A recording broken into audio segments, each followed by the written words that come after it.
I remember when I first started trading, I thought you had to memorize every single candlestick pattern. And looking back, it was a complete waste of time. So in today's video, I'm gonna be walking you guys through 5 candlestick patterns that I actually pay attention to, how to actually use them to develop your strategy, and most importantly, when not to use them. So let's not waste time, let's get straight to the video. Before we talk about the 5 candlestick patterns I actually use, I wanna show you guys something that can save you a ton of time.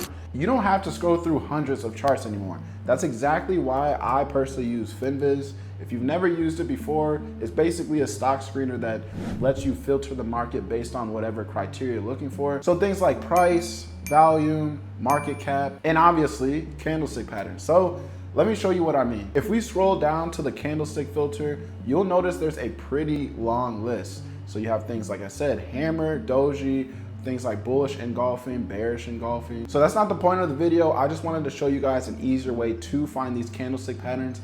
I don't want you guys thinking I'm scrolling through 400 charts looking for one setup. Trust me, I'm not. I don't know what everyone else is doing. In fact, I can care less. So out of every candlestick pattern out there, starting with number 1, this is probably the one you've seen the most. Imagine a stock has been selling off for a few days. Sellers immediately push it lower. This is exactly where they would absorb all of the selling pressure, and then price slowly works its way back up. So does that guarantee the stock is going higher tomorrow?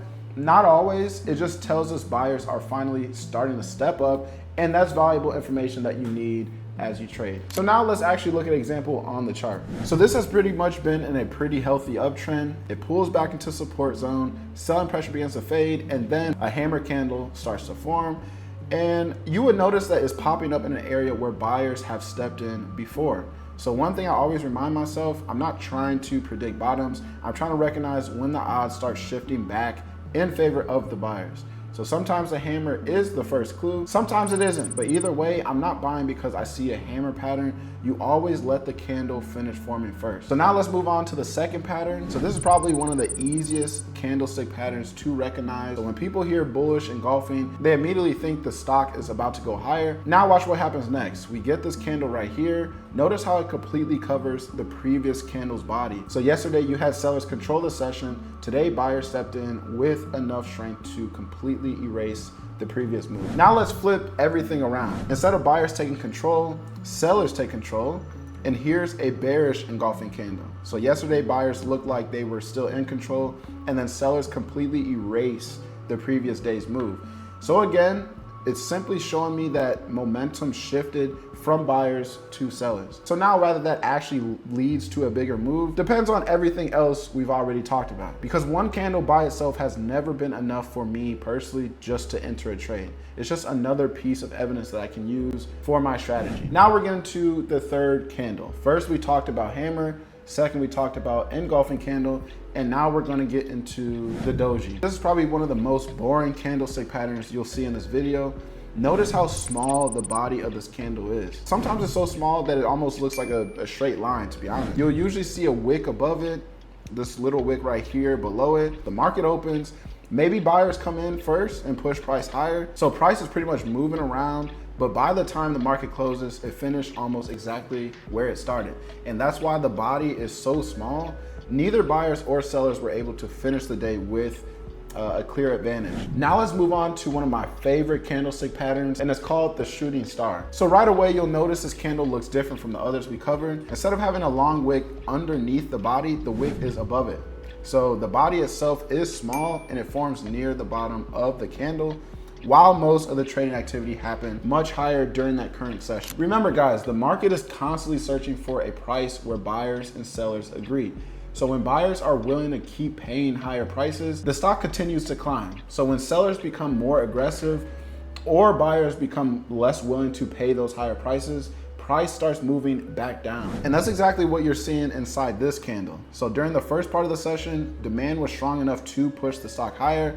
Every new buyer was willing to pay a little bit more than the previous one. And then eventually the market reaches a level where demand starts slowing down. And one thing I've learned over the years is there's a big difference between visiting a price and accepting a price. So a stock can trade, let's just say $50 for 5 minutes. That doesn't mean the market believes it's worth 50 bucks. Now, let's talk about the inside bar. And this is probably one of the easiest patterns to overlook. That's why I waited to put this later in the video. See how the entire candle fits inside the previous candle's high and low? That's what pretty much makes an inside bar. The high never breaks above the previous candle and the low never breaks below it. So the entire trading session stays within yesterday's range. So when price starts trading in a tighter and tighter range, momentum starts building, neither buyers nor sellers are willing to make a huge move yet. They're pretty much waiting. They're in that waiting phase. So eventually, as you know, one side wins.